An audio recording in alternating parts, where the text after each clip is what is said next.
everyone, welcome back to my channel. If you're new here, my name's Amanda, welcome. I have a 19-week-old little baby boy, Chase, who's hanging out with me today right now. And hi buddy, say hi. Today I wanted to share with you 3 things that were game changers in terms of getting him to sleep through the night. So right now he's sleeping for 12 plus hours a night, sometimes even 13. And we did these 3 things that I'm gonna share with you to help him sleep through the night and help me and my husband get a better night's sleep as well. And before I get into those 3 things, I just wanna say that every baby is different. I understand that every parenting style is different, so I'm just sharing things that worked for us and maybe they will be helpful for you guys if you decide to try them out. Okay, so the first thing that we did to help him sleep through the night is put him in the Magic Merlin sleep suit. And this thing, if you guys haven't tried it, it's amazing. Chase really liked it. It took him a couple of days to kind of get used to it, but it's awesome. So we were transitioning him out of the swaddle because he was just outgrowing them and he would break out of them all the time. So we picked up the Merlin sleep suit, and it's awesome because it's like it's really puffy. I'll put a picture of him in the Merlin. They look like the Michelin Man when they wear these things. It's so cute. But anyway, it's really puffy, so it prevents them from startling. So like if, you know, they have that startle reflex, it prevents them from waking themselves up, which is awesome. And it's just like really comfortable for him. He loves to sleep with his arms up, and I think a lot of babies do. It's like a natural way that they like to sleep. So he could keep his arms up in the Merlin and be totally content. So that was the first thing that we did that made a huge difference in his sleeping. So the second thing that we did was we transitioned him out of the bassinet into his crib. So when he was sleeping in the bassinet, we would still have him in the Merlin sleep suit, but we found that he was kind of just like getting too big for it. He would hit the sides, like I could hear him like scratching his hands on the sides of the bassinet. We have the Halo bassinet, just FYI. So in the middle of the night, I would hear him like scratching on the sides, and I would wake up. He would wake me up, and I would find him like with his head all the way jammed at the top of the bassinet and his legs almost like hanging over the side. I'll put a picture, and it like started to scare me because he was moving around so much that he was like almost, I don't know, not that he was falling out of the bassinet, but like to find his legs up like that, it was kind of scary.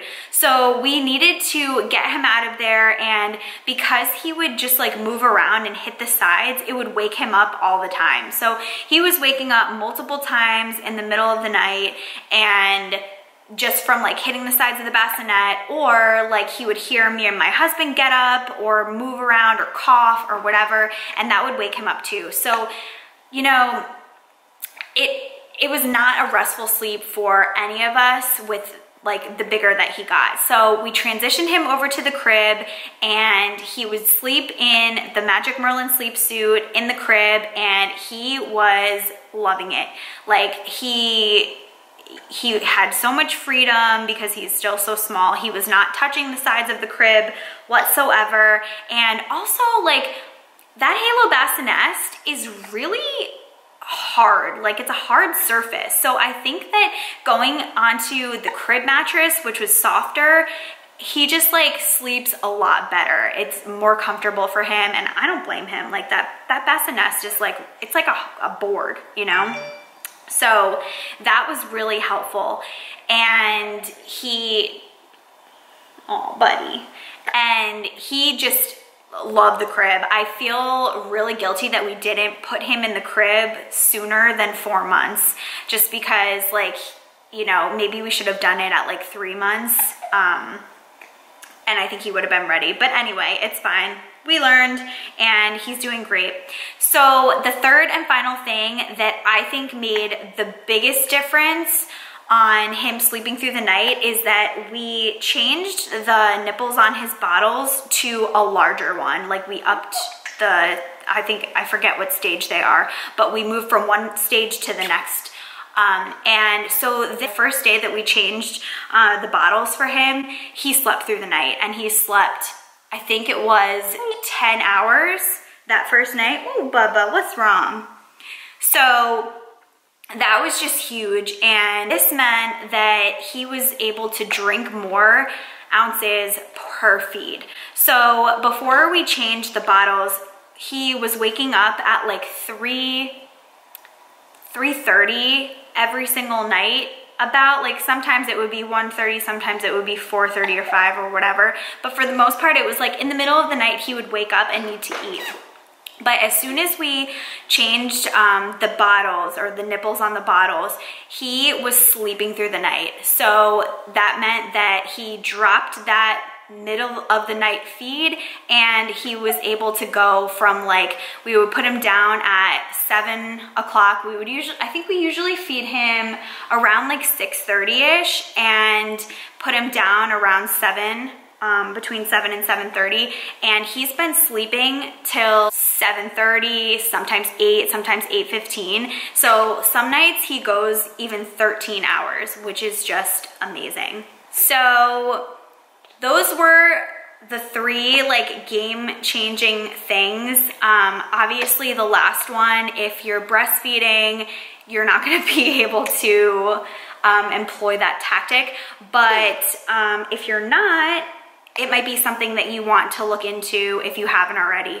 It really changed the game, and now he's eating a lot more at each feeding, getting more ounces per day, and we're like stacking his feeds throughout the day so that he is not hungry during the night, and he has been just such a good little sleeper. So another thing that you guys might be wondering is, did you do any sleep training? And honestly, we didn't. I had read about like the Cry It Out method. There are so many different methods out there, and we kind of decided that if we needed to do the Cry It Out thing, we would try it, but to begin with, we wanted to make sure that like he wasn't crying, and it was a pleasant experience for him going to sleep and everything. So from like the beginning, when we first brought him home from the hospital and everything, I would always put him down for, oh, he's getting so fussy.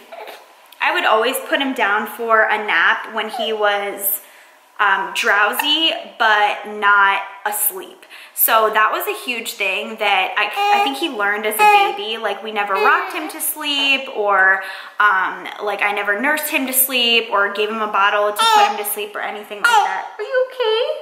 Are you okay? You want your wub? So we never made like sleep associations, I don't think, too much with him, which was kind of a good thing because it benefited him later on. So for naps, we would always make sure to put him down when he was still awake but drowsy, and that's how we would put him down to sleep when we would put him to bed at night too.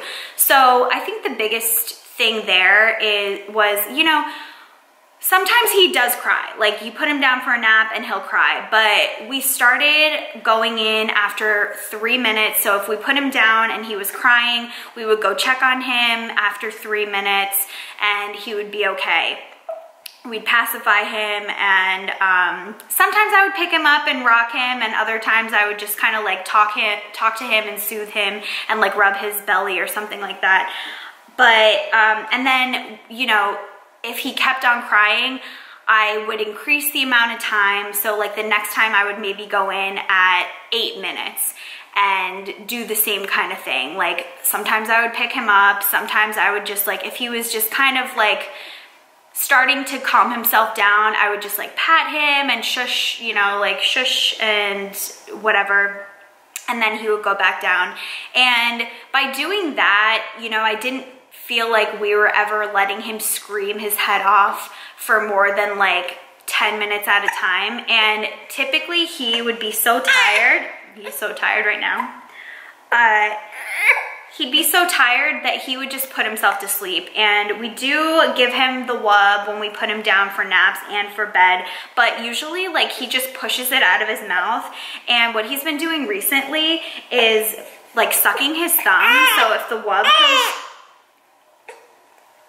So if the wub comes out of his mouth, we'll just find him in there with his thumb in his mouth. So he figured out how to put himself to sleep pretty much, and it's been really, really easy. For the most part, we can just put him in the Merlin suit, zip him up in it while he's laying in the crib, and then give him a kiss and tell him we love him, and then walk out the door and he'll be fine. So the combination of moving him to the crib plus having him have a bigger bottle so he was drinking more throughout the day, getting more ounces per feed, and the Merlin suit, like all of those together just made a massive difference. It's been such a blessing. It's been so amazing.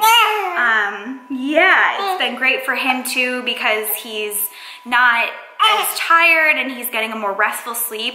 He does still, like, we'll hear him on the monitor. He does wake up.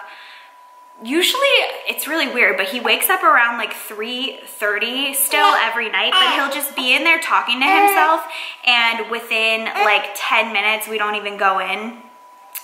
We just watch him from the monitor. Within like 10 minutes, he'll put himself back to sleep, and then that's great. So, oh, were you getting fussy, Bubba? He's like drooling up a storm too. That's why he has his bib on. So, I hope that these 3 things will be helpful to you. I know every baby is different and every parenting style is different, but that's what worked for us, and hopefully it'll work for you too.